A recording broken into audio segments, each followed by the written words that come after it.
Magandang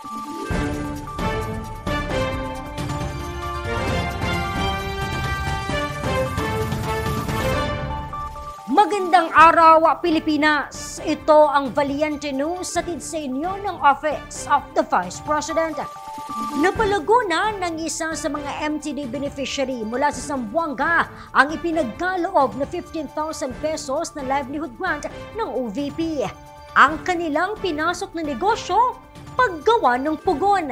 Narito si Maribeth Adlawan para sa karagdagang detalye. Dahil sa hirap ng buhay, doble kayod ang taga Zamboanga na sina City sa paghahanap ng mga pagkakakitaan. Kwento niya, nasubukan nilang mga lakal noon upang maghanap ng mga pinagtagpi-tagping yero at bakal. Dito nila naisipan na pag-aralan ang paggawa ng pugon na kalaunan ay kanilang naging negosyo.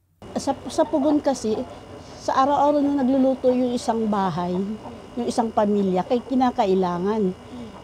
Kung mayroong uling, dapat may pugon.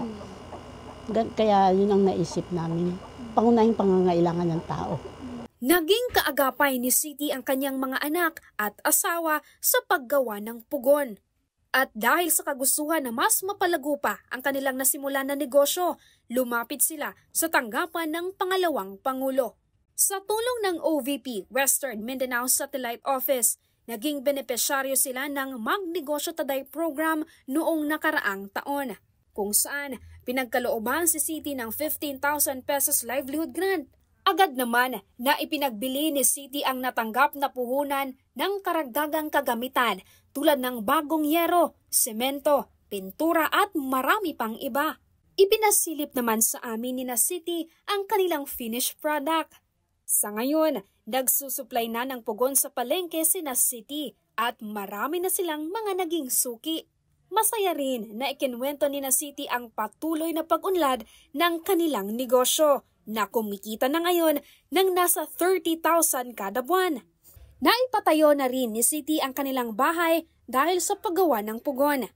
Nagbigay naman siya ng payo sa mga nais magsimula ng sariling negosyo.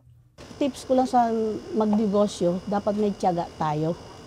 Bago yung lahat, pinag-aaralan natin kung paano tayo kikita, paano natin maano yung produkto natin na maayos at magiging sellable.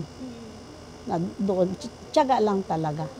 Minsan ko kay OVP, maganda po yung kanyang programa para sa mga mahihirap na gustong magnegosyo at may tiyaga.